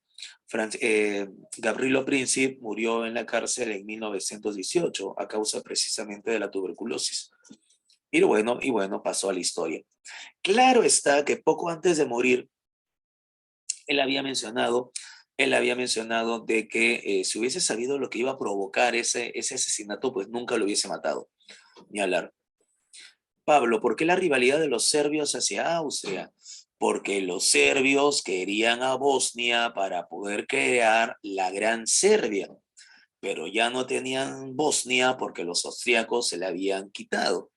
O sea, imagínate, Pablo, en primaria, cuando tú llevabas tu sándwich, correcto, de jamón y queso, que te lo querías comer en el recreo, llegaba el recreo y venía un amiguito tuyo y te quitaba tu sándwich. Entonces, obviamente, había un resentimiento de por medio. Y vas a buscar cualquier cosa para molestar a aquel chiquitín que te quitó el sándwich. ¿Se entiende la idea, Pablo?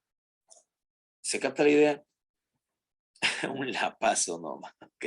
No tanto, pero bueno, esa es la idea. Correcto. Le pone goma a su silla. Ah, eso era en primaria, ¿no? Un chicle era, un chicle. Ok, listo. En fin, esto es lo que motiva el estallido de la contienda. Ah, pero ojo, atención con lo siguiente, atención con lo siguiente. Correcto, presten atención a lo siguiente. El asesinato se produjo en Sarajevo. ¿Dónde queda esto? En Bosnia. Pero los asesinos eran serbios. Por esa razón es que Austria le envía un ultimátum a Serbia, diciéndole, oye, ¿sabes qué? Para evitar la guerra tienes que hacer todo esto.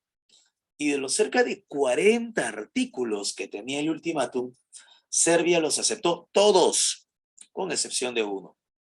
Con excepción de uno. Un artículo que decía, que señalaba que policía austríaca iría a la capital de Serbia, a Belgrado, para poder llevarse a los detenidos a cárceles austríacas y para que allí fuesen procesados y sentenciados. Eso era violar la soberanía de Serbia. Austria no puede hacer eso porque están en Serbia y ahí los serbios se están encargando de brindar justicia. Eso es violar la soberanía de Serbia. Solo por ese artículo, Serbia se negó. No terminó por aceptar el ultimátum. Y Austria tuvo el pretexto para declararle la guerra a Serbia. ¿Se entiende la idea, muchachos? ¿Sí? Entonces, se produce el asesinato del archiduque Francisco Fernando, lo matan en Sarajevo, capital de Bosnia, pero los asesinos eran serbios. Austria le envía un ultimátum a Serbia y el artículo que señalaba que policía austríaca iría a la capital de Serbia a llevarse a los responsables, ese artículo Serbia no lo acepta, porque eso era violar su independencia, violar su soberanía como país. Y la no aceptación de ese ultimátum es lo que lleva a los austríacos a declararles la guerra a Serbia. Serbia no sabía qué hacer. Le pide apoyo a Rusia. Rusia le dice, tranquila, estás conmigo, estás con Dios. Así es que Rusia moviliza sus tropas contra el imperio austrohúngaro. Austria-Hungría le pide apoyo a Alemania. Alemania, tranquila, Austria, estamos contigo. Moviliza sus tropas y amenaza a Rusia. Rusia pide apoyo a Francia. Entonces todos se declaran la guerra. ¿De acuerdo? Por culpa de lo que había ocurrido en el atentado de Sarajevo y porque el imperio austrohúngaro le había declarado la guerra a Serbia, todos terminan declarándose la guerra. Por eso es que el atentado de Sarajevo no es propiamente una causa, sino es más bien solo el pretexto, es la excusa. Muchachos, hasta acá, ¿nos hemos entendido?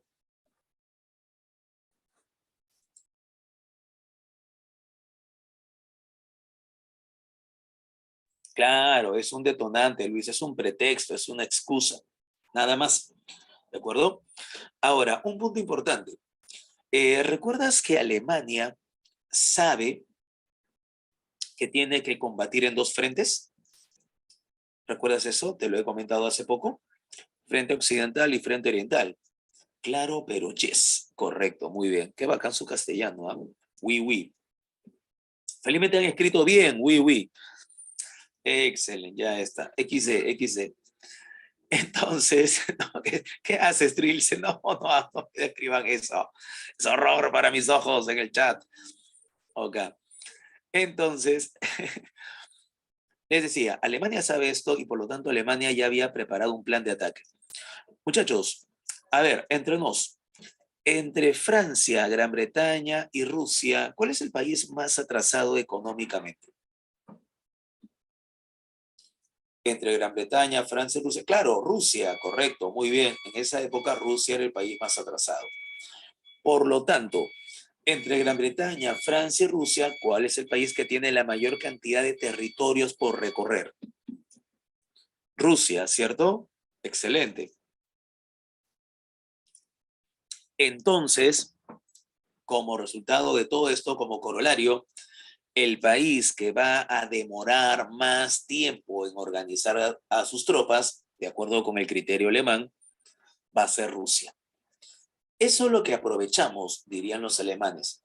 El entonces jefe de Estado Mayor de los alemanes, el conde Alfred von Schlieffen, va a diseñar un plan de ataque que será conocido con el nombre de el Plan Schlieffen.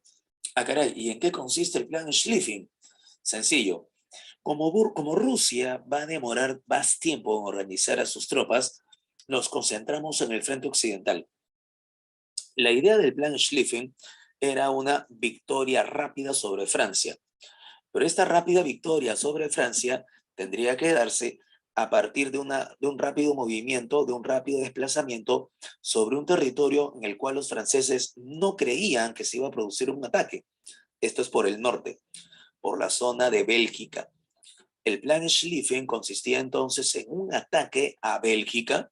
Los alemanes pensaban que los belgas solo resistirían 2 o 3 días y a partir de ello caer sobre Francia, invadir territorio francés y ocupar París. Con la ocupación de París, Francia quedaba derrotada. Francia tendría que rendirse. Una Francia derrotada, una Francia rendida, obligaría a los británicos a ya no involucrarse militarmente. Hecho eso, en 4 semanas, inmediatamente trasladamos todas nuestras fuerzas al frente oriental vía ferrocarril para frenar la expansión de Rusia. La guerra máximo la ganamos en 4 o 5 meses. En eso consistía el plan Schlieffen. Número 1, invadir Bélgica. ¿Para qué? Derrotar a Francia. Una Francia derrotada obligaría a que los ingleses ya no intervengan. ¿De acuerdo? Muchachos, hasta el momento, ¿nos estamos entendiendo? Claro, era muy optimista. Todo valía si esto funcionaba como relojito. Pero lamentablemente en las guerras nada funciona como un relojito. Y ahí empezaron los problemas. ¿Por qué? Primer error de cálculo de los alemanes. Los belgas resistirán 2, máximo 3 días. Se equivocaron rotundamente. Los belgas resistieron 2 semanas. Y esas 2 semanas de aguante de los belgas, aguante Bélgica, esas 2 semanas de resistencia de los belgas, le dio tiempo a los franceses para poder mejorar sus defensas en la zona oriental, en la zona occidental, perdón. De tal manera que cuando los alemanes cruzaron Bélgica, ya los franceses los estaban esperando. O sea, ya no había factor sorpresa. Número 2. Número 3. Los alemanes no sabían que los ingleses habían firmado un acuerdo de compromiso para defender y mantener la neutralidad de los belgas. Así que cuando Alemania invadió Bélgica, inmediatamente Gran Bretaña le declaró la guerra a Alemania, cosa que los alemanes no esperaban. ¿De acuerdo? Todavía no, Pablo, todavía no. Bélgica no forma parte de la Triple Entente. ¿Sí? De la Triple Entente solamente son 3. Triple, por esa razón, es triple. Si le dicen triple, entonces es Francia, Rusia, Gran Bretaña. ¿De acuerdo? Triple es de 3, correcto. Solo 3 países, nada más. Francia, Rusia y Gran Bretaña. ¿De acuerdo? Cuidado con ese detalle, ¿sí? Bélgica, claro, era neutral, correcto. Entonces Gran Bretaña se había comprometido a defender la neutralidad de los belgas. Lo que los alemanes no sabían era de ese pacto entre Gran Bretaña y Bélgica. Entonces, número 1, primer error de cálculo, la resistencia de los belgas. Segundo error de cálculo, que Gran Bretaña le declare rápidamente la guerra a Alemania. Tercer error de cálculo, los rusos se habían desplazado rápidamente. Por lo tanto, los austríacos, que siempre han sido monces para la batalla, fueron derrotados rápidamente por los rusos. Y ya te imaginarás al Imperio Austrohúngaro pidiéndole apoyo a Alemania. Alemania, necesitamos que nos brindes apoyo para frenar a los rusos. Los alemanes tuvieron que retirar 2 cuerpos del ejército del frente occidental para llevarlos al frente oriental. y así frenar a los rusos. Por lo tanto, se debilitó la ofensiva en el oeste. Eso nos llevó entonces a la batalla más importante del siglo XX. Eric Hobsbawm, uno de los más importantes y renombrados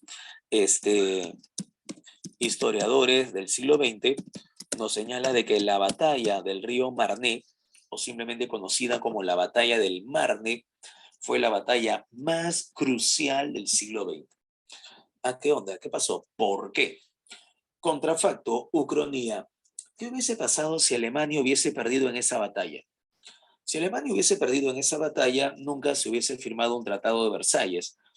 Entonces, nunca hubiese surgido y se hubiese desarrollado el movimiento nazi. Estamos hablando de una historia totalmente distinta. ¿Se entiende la idea, muchachos? Si los alemanes hubiesen, what if, correcto, algo así, correcto. ¿Qué hubiese pasado si? ¿No? What if. ¿Y qué hubiese pasado si los alemanes hubiesen triunfado en la batalla del río Marne? Uy, la situación hubiese sido total y completamente distinta. Okidoki. A regañadientes, Bélgica forma parte entonces del bloque que con la Triple Alianza será conocido con el nombre de los Aliados. Mientras que con la salida de Italia se había declarado neutral. Ya no hay 3 países, obviamente, hay 2, Alemania y Austria-Hungría. A ese bloque se le va a conocer con el nombre de potencias centrales. ¿De acuerdo? Luis, ¿por qué es tan crucial esa batalla? Porque si los alemanes ganaban esa batalla, entonces la guerra hubiese sido totalmente distinta. Y si la Primera Guerra Mundial hubiese sido totalmente distinta, estaremos hablando entonces de una nueva historia del mundo. ¿Se capta la idea, Luis? Nunca se hubiese firmado el Tratado de Versalles, nunca se hubiese dado el movimiento nazi, ni hablar. Entonces, resumen, ¿por qué? Ah, correcto, Saraí, buena pregunta, correcto, buena pregunta. ¿Por qué? Saraí me pregunta, ¿por qué? Por eso les digo, muchachos, pongan sus mensajes para todos. ¿Qué parte de ponerlo para todos no se entiende? En fin, anyway, no problem, don't worry, be happy. Ok, listo. Sí, ahora hablamos de eso, Pablo. ¿Por qué Italia se declara neutral?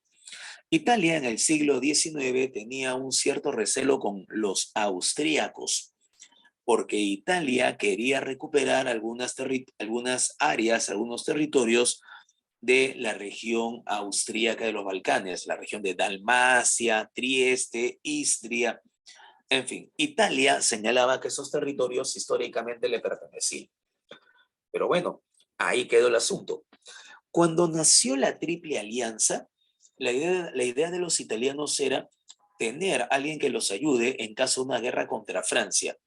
Como ya te había comentado, el enemigo para todos era Francia en ese instante. Entonces, Italia acepta formar parte de ese bloque siempre y cuando el bloque solamente sea defensivo. Es decir, que solo debe funcionar si alguna de las potencias es amenazada, es atacada. Sin embargo, cuando estalla la guerra, Italia dice, lo siento, Austria, no te voy a ayudar. ¿Pero cómo? ¿Por qué tú firmaste el acuerdo? Sí, pero este tratado era defensivo. Solo funciona si nos atacan. Y a nosotros no nos han atacado. Eres tú quien le ha declarado la guerra a Serbia. Por lo tanto, es tu roche. Yo no me meto. Italia se declara neutral. Al año siguiente, Francia y Gran Bretaña se reúnen con Italia en la Conferencia de Londres. Y en esa denominada Conferencia de Londres le dicen a Italia, oye Italia, cámbiate de bando, pásate a nuestro bando y todos los territorios que tú desees quitarle a los austríacos se los podrás quitar una vez que termina la guerra. Y obviamente los italianos, ¿qué? ¿Cómo es eso? O sea, ¿quieren que yo traicione a mis aliados solamente por unas cuantas tierras? Sí. Bueno, ya pues, ¿dónde firmo?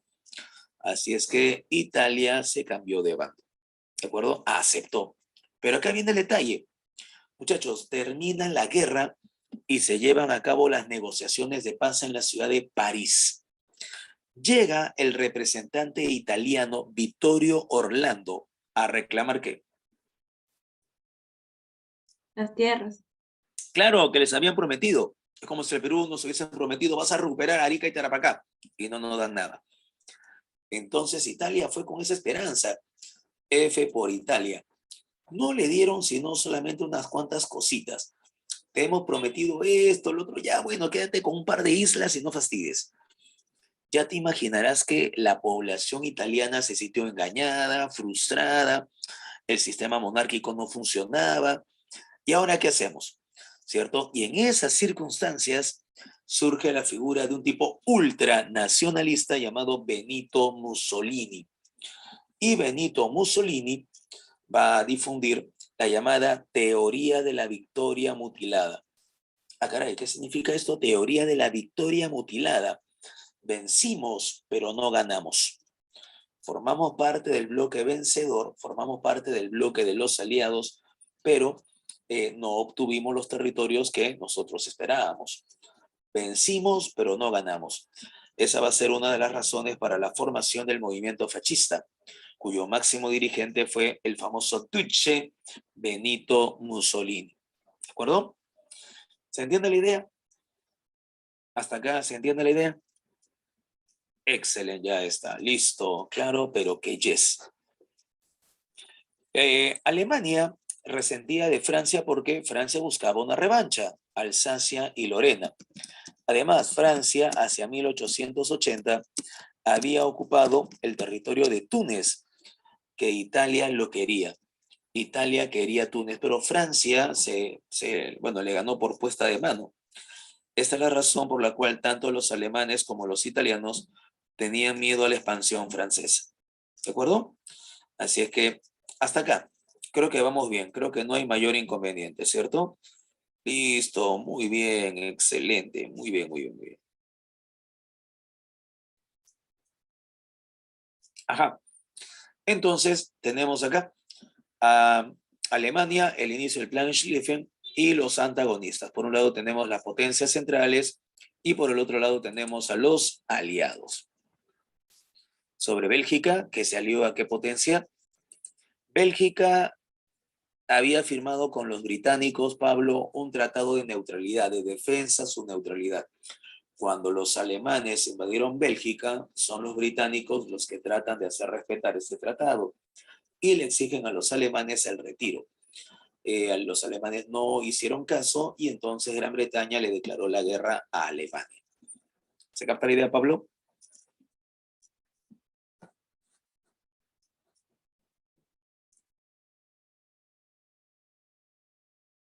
Excelente, correcto, ya está. No, Luis, España no tuvo ninguna intervención en la guerra, se mantuvo neutral. No estaba en condiciones para una guerra de tal envergadura, no estaba en este lote, ni hablar. Entonces, acá creo que lo podemos apreciar mejor. ¿Cuáles son las potencias centrales? Alemania y Austria-Hungría, porque Italia se ha retirado, se ha pasado al otro bando. Ahora bien, Alemania y Austria-Hungría, ¿qué otros países se les va a sumar? Se les va a sumar Bulgaria y el Imperio Otomano. Por lo tanto, el bloque de las potencias centrales estará conformada por Alemania, Austria-Hungría, Bulgaria y Turquía, Bulgaria y el Imperio Otomano. Estos son las potencias centrales. ¿Qué tenemos al frente? Lo antagónico, lo opuesto, tenemos a la Triple Entente y obviamente a sus aliados. Esto en conjunto se le conoce simplemente como el bloque de los aliados. ¿A quiénes tenemos? Tenemos al Reino Unido, Gran Bretaña, tenemos a Francia, tenemos a Rusia, pero ahora se les ha unido Bélgica, de la cual ya hemos hablado, se les va a unir Serbia y otros territorios. Luego, luego Italia, luego Japón, luego Brasil, luego Estados Unidos. A todo ese bloque a todo ese bloque se le va a conocer con el nombre de los aliados. Claro, Michael, Estados Unidos también. Entonces, que quede claro, durante la paz armada, Triple Alianza y Triple Entente. Pero durante la Primera Guerra Mundial son las potencias centrales contra los aliados. ¿De acuerdo, muchachos? Perú, ¿a quién apoyaba? Perú no apoyaba ninguno de los bloques. Perú tranqui, siempre pacífico. Los peruanos somos lo máximo. Sin embargo, en el año de 1917, un submarino alemán hunde un barco que, si bien es cierto tenía bandera británica, era procedente del Perú. Los dueños eran inversionistas peruanos. Así es que en 1917 los alemanes, bien atrevidos, hunden un barquito peruano llamado Lorton. Bueno, esto motivó que Perú reclamara. No, la gente acá decía, hay que invadir Alemania, que aprendan, pero no somos un país tan abusivo, ¿correcto? Así es que solo optamos por parado y sin polo. No, solo optamos por romper relaciones diplomáticas con los alemanes. Listo, algo así como, eres bacán con nosotros, ok, no te hablo, rompemos relaciones diplomáticas. ¿Qué mayor castigo que para Alemania no hablar con Perú? Ni hablar, lo máximo. Te ignoro, la ley del hielo, habla con mi mano. Algo así, correcto, algo así. Los alemanes no dormían por eso, no me habla Perú, no puede ser. Pero bueno, solo rompimos relaciones diplomáticas con Alemania. Eso ocurrió en el año de 1917. ¿De acuerdo? Por eso perdieron la guerra, claro, ni hablar. Correcto, Piero. Muy bien. Muchachos, atención con el mapa. Acá se produce el plan Schlieffen, como les había comentado, invadir Bélgica para luego tratar de ocupar París.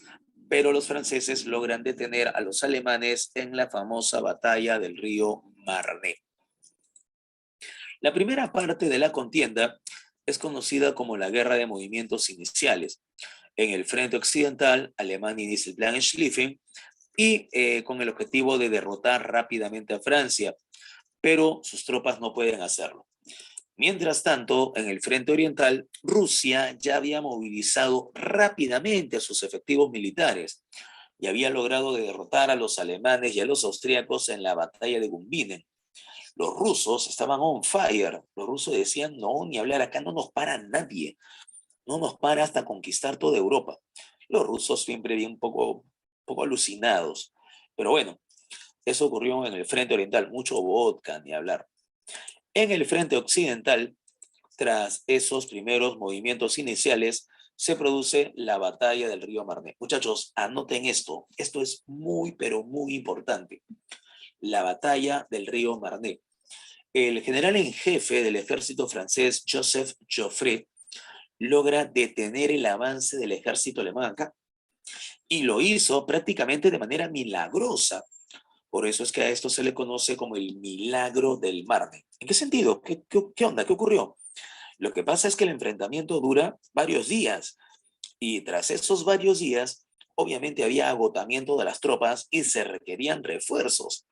El problema es que los refuerzos estaban en París, a unos 45 kilómetros del campo de batalla. Caray, pero ¿cómo van? Corriendo, imposible.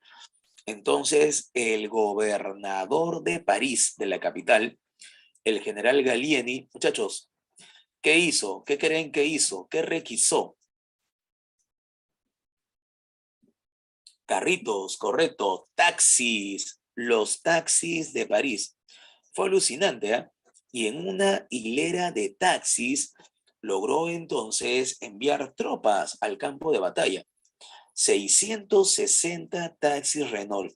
Era alucinante, los soldados, pare, taxi, sí señor, dígame, quiero ir al campo de batalla. Vamos, correcto, como un desfile, es alucinante, un poco más aplicativo, ¿no? Vaya al campo de batalla, ¿no? Lo llevamos seguro para que muera tranquilo. Bueno, ni hablar, no, pero fue gracias a los taxis de París, ¿sí? Sí, ni hablar, plomazo. Fue gracias a los taxis de París que finalmente lograron obtener la victoria. Ni hablar. Algo así, Luis. Correcto, muy bien, excelente. Por eso se le conoce como el milagro del Marne. Mientras tanto, en el frente oriental, los alemanes se cobraron un tanto la revancha y lograron derrotar a los rusos en las famosas y memorables batallas de Tannenberg y de los lagos Masurianos. Los rusos ya no pudieron avanzar tras estas derrotas. Tannenberg y lagos Masurianos fueron extraordinarias victorias del dúo dinámico alemán. Los mejores soldados que tenía Alemania eran Hindenburg y Ludendorff. Estas son trincheras, por cierto, ¿ah? Estas son trincheras. Claro, Pablo, la guerra es la que va a hacer de que Rusia incremente su crisis y esa se convierta prácticamente en una bancarrota. Después de la batalla del río Marne, se inicia la denominada Guerra de Posiciones, también conocida como la Guerra de las Trincheras, y es acá donde se produce la batalla más grande de la Primera Guerra Mundial. Como había fracasado el plan Schlieffen, como habían sido derrotados los alemanes en la batalla del río Marne, entonces el nuevo jefe del Estado Mayor alemán, Erich von Falkenhayn, decidió iniciar entonces una nueva operación. ¿Para qué? Para dar comienzo a la guerra de desgaste. Ah, caray, ¿y en qué consiste la guerra de desgaste? Trazar un objetivo para poder concentrar ahí al ejército francés, hasta aniquilarlo, hasta destruirlo. Oiga, pero comandante, ¿esto significa que nosotros también vamos a sufrir fuertes pérdidas? Sí, y no hay problema, la aceptamos. Si por cada 3 alemanes muertos mueren 5 franceses, bien muertos los 3. A esto se le conoce como la guerra de desgaste. ¿De acuerdo? La idea es ir con todo contra el enemigo, no importando cuánto suframos. Lo importante es que el enemigo sufra más. ¿De acuerdo? Verdún será conocida como pesadilla sangrienta. Ese es el general Philippe Pétain, por ejemplo, el héroe de la campaña de Verdún.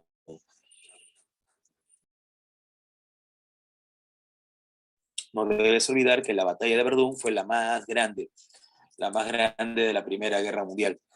Para poder entretener a los alemanes y evitar de que sigan masacrando a los franceses, el ejército británico va a realizar una operación de distracción, que será conocida como la Batalla del Somme. Esta fue la batalla más sangrienta.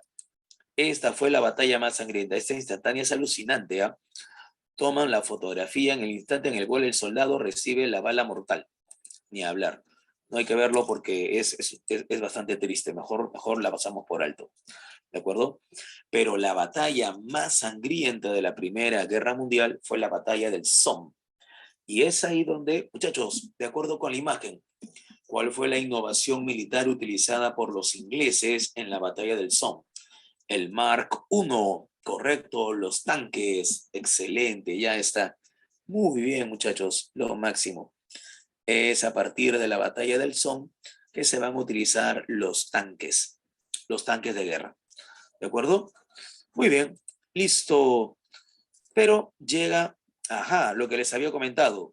¿Lo leen, muchachos? Esto apareció en el comercio de aquellos tiempos.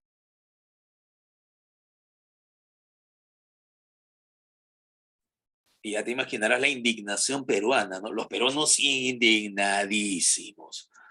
Que se han creído los alemanes.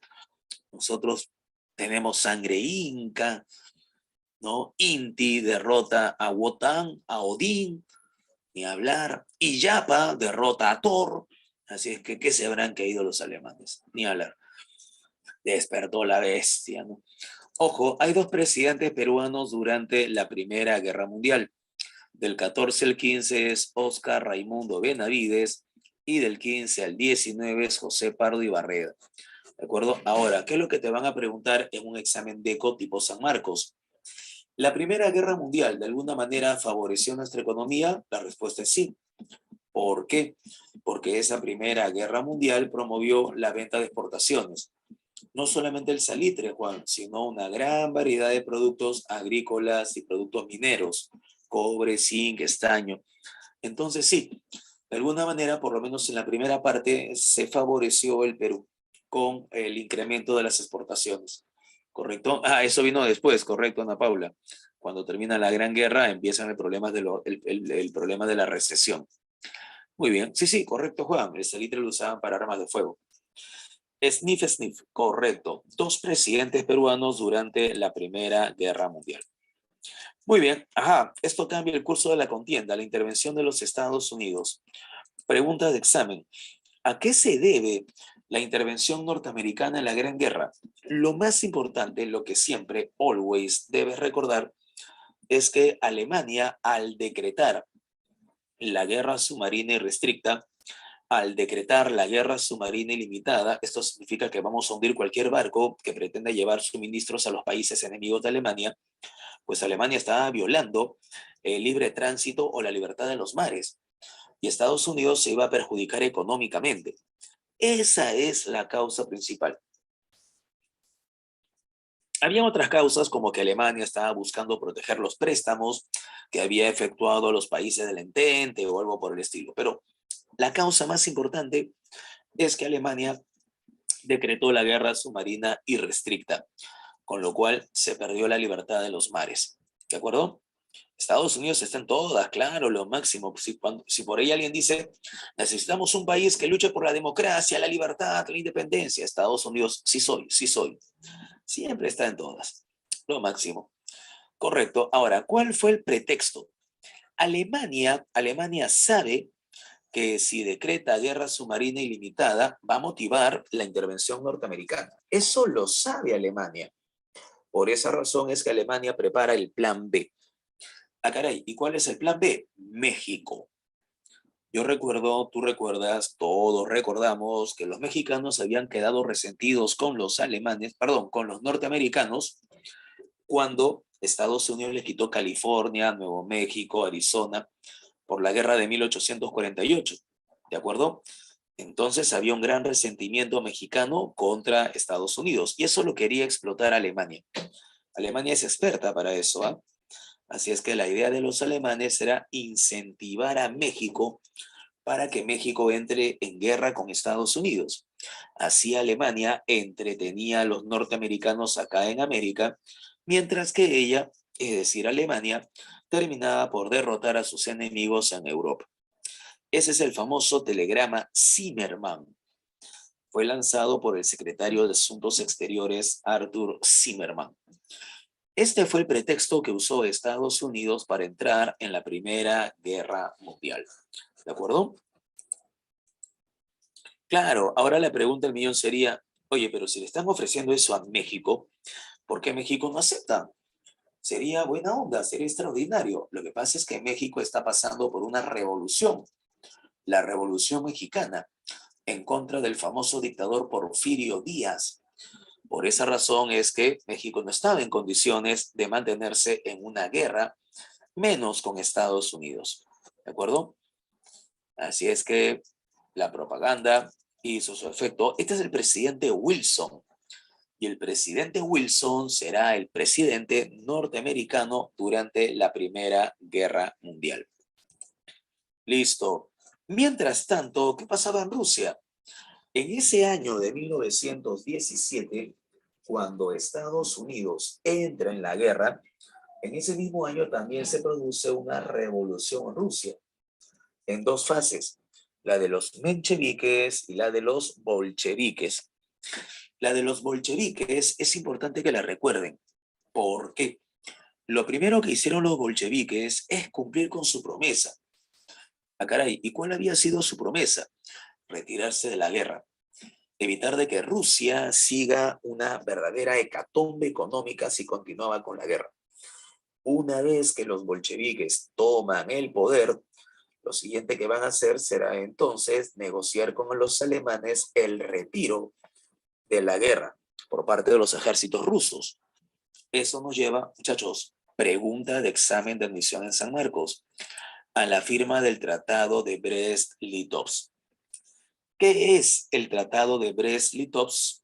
El acuerdo firmado entre Alemania y Rusia, por el cual Rusia se retira de la guerra, pero cediéndole a los alemanes, a los alemanes las regiones bálticas, Lituania, Letonia, Estonia, parte de Polonia, parte de Ucrania. Todos esos inmensos territorios pasan a manos, en teoría, de Alemania. Digo en teoría porque luego finalmente no se llevaron a cabo. Pero esa era la idea. Rusia se retira de la contienda y le cede territorios a Alemania. ¿Qué consecuencias trajo esto consigo? Alemania ahora podrá disponer de una mayor cantidad de efectivos militares para poder derrotar a Francia y a Gran Bretaña en el frente occidental. Pero además Esto provoca que en Rusia los bolcheviques, que son los que habían negociado el tratado, sean considerados unos traidores, provocando una guerra civil, una guerra entre los blancos, que eran partidarios del retorno del gobierno zarista, y los rojos, que eran los bolcheviques. Esa es la idea. Fue una guerra civil entre blancos y rojos. Una guerra civil entre blancos y rojos. Una guerra, una guerra de glóbulos, parecía eso.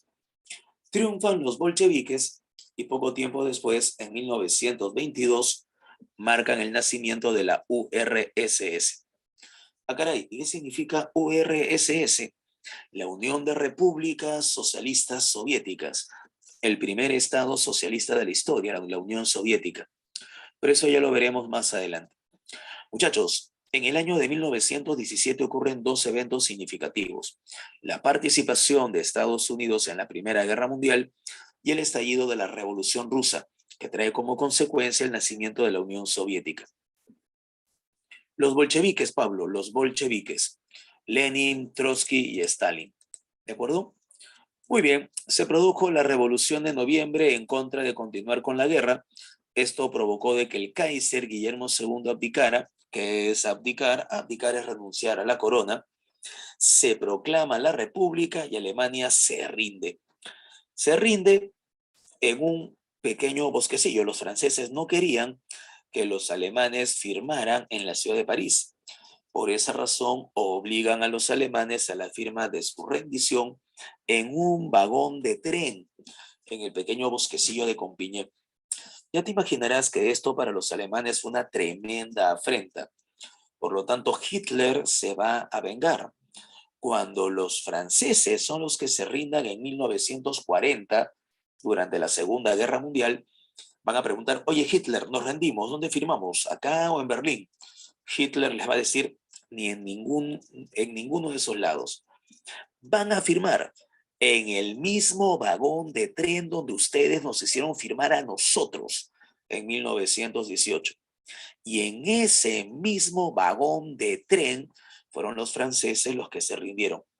Ya te imaginarás que eso pues ensalzó a Hitler, ¿no?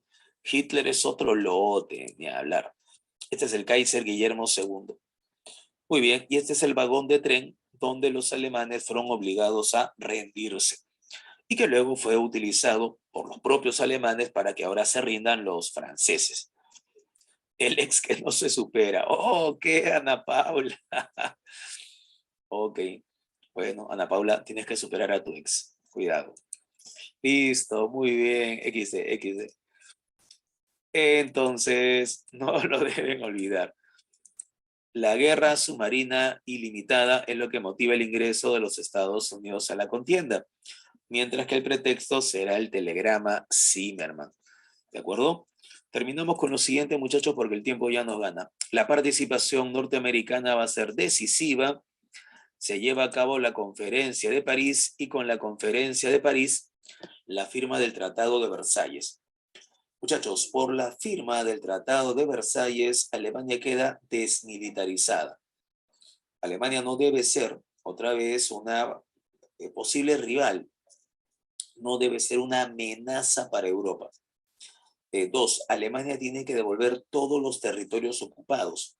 Por ejemplo, Francia, que recupera Alsacia y Lorena. ¿De acuerdo? Claro, Pablo, pero no es el único tratado, ¿ah? Este tratado lo firman los aliados con Alemania. Hay otros tratados que se van a producir. Muchachos, no está acá. Anoten por favor el artículo 231. Tratado de Versalles. Artículo 231. ¿Qué se establece en dicho artículo? En dicho artículo 231 se establece la responsabilidad de Alemania en la guerra. Esto significa que le echan la culpa a Alemania. Y si Alemania es la culpable de la guerra, entonces Alemania tendrá que pagar todas las reparaciones de guerra. Obligaron a los alemanes a la firma de un acuerdo en donde los comprometían, a los alemanes, a firmar todas las reparaciones de guerra. ¿De acuerdo? El artículo 231 aparece eso.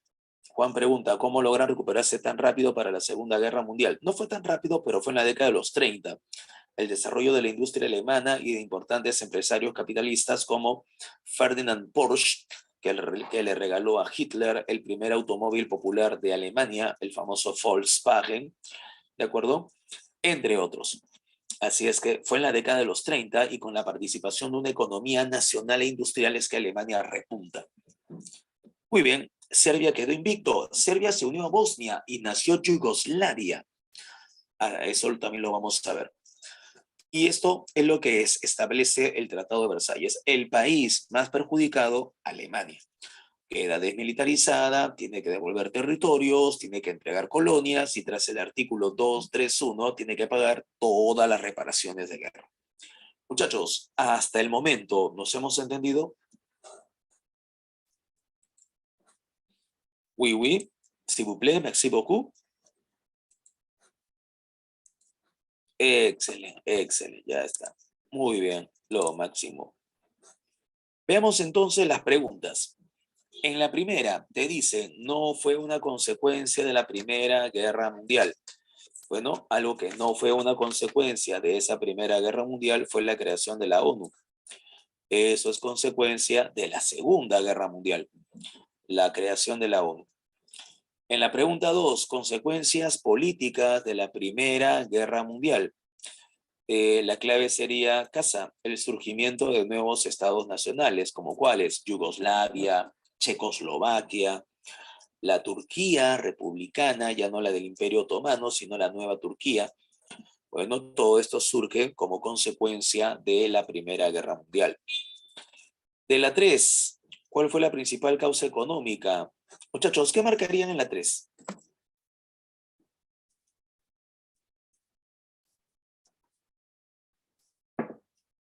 La causa económica principal que motiva el desarrollo de la Primera Guerra Mundial. Claro, excelente, muchachos, están en otro level. La clave sería avión, lo máximo. Muy bien, de la pregunta 4, la clave sería avión. De la pregunta 5, la clave sería dedo, por la desaparición de grandes imperios coloniales. De la pregunta 6, la Primera Guerra Mundial, una consecuencia de la misma, la clave sería enano. Porque desaparecen el Imperio Austrohúngaro, el Imperio Otomano y el Imperio Ruso. Pasamos a la 7, Tratado de Versalles. Pregunta clásica. Alemania es obligada a la firma del Tratado de Versalles. Pregunta 8. En el Tratado de Versalles, una de las consecuencias inmediatas, la crisis alemana en materia económica. Es en la década de los 20. Claro, Carlos, porque en Versalles hay mucha, hay mucha diplomacia histórica. En la pregunta 9, la clave sería enano. Enano. El documento que puso fin a la Primera Guerra Mundial no obligó a Alemania. Esa es la idea, cuidado, es lo que te están pidiendo lo incorrecto. ¿Sí? La clave sería enano. Alemania no fue repartida. Claro, no hay problema, Yair. En la pregunta 10, la clave sería casa. La guerra de desgaste, la famosa guerra de las trincheras. 11. Señalen los enunciados correctos sobre la Primera Guerra Mundial. ¿Qué dice el primero? Cuando Alemania invadió Francia se inició la sanguinaria batalla del Marne. Correcto. Los franceses contuvieron a los alemanes en la guerra de trincheras. Eso también es correcto. 1, 2, 3, 4 y 5 será la clave. 12. Estos son los grandes representantes de la Conferencia de París. ¿Y qué deciden entonces? Enano. La clave sería enano. Muy bien. De la pregunta 13, donde vemos una caricatura, la clave sería dedo. Ajá, las duras condiciones sometidas por el pueblo alemán con la firma del Tratado de Versalles. De la pregunta 14 es avión. De la pregunta 15, la clave sería casa.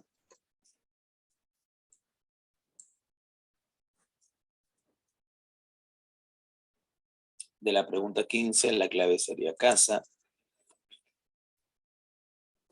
No hay ningún país, de Asia, claro, Japón, Pablo, Japón participa a favor de los aliados. Japón participa a favor de los aliados. De la pregunta 16, la clave sería casa. De la pregunta 17, otra vez la clave sería casa. De la pregunta 18, la clave sería avión. No participa. Correcto, Saray, no participa, debido a que estaba en una grave crisis económica. De la pregunta 19, la clave sería dedo. De la pregunta 20, la clave sería casa.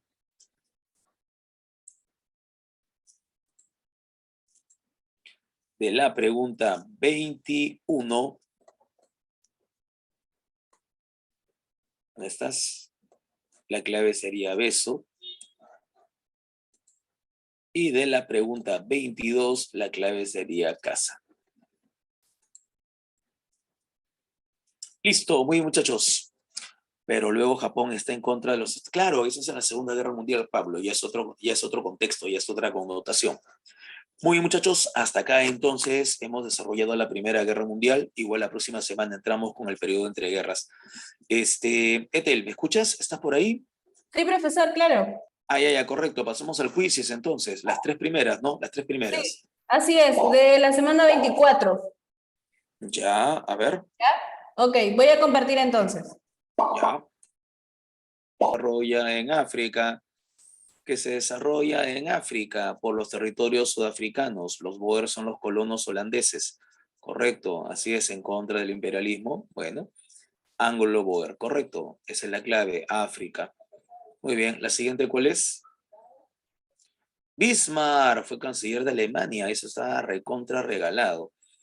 El canciller de hierro, Otto von Bismarck, ¿correcto? Claro, Saraí, después con la firma del Tratado de Versalles recuperan Alsacia y Lorena. Muy bien, correcto. Y la siguiente es la Triple Entente, ya no seas malo, ¿ah? Conformada por las siguientes potencias. Creo que hemos repetido 28 veces, 28.223 veces. Triple Entente formada por Inglaterra, Francia y Rusia. La clave sería avión. Ya está. Hay gente que todavía lo sigue mezclando con Alemania. En fin. Estados Unidos. ¿Cómo que la Triple Entente de Estados Unidos? La clave era avión. Ok, muchachos, que tengan un bonito fin de semana. Cuídense mucho. Nos vemos en la siguiente. Chau, chau, chau. Cuídense, que le pasen bonito. Bye, bye. Chao, Ethel. Nos vemos.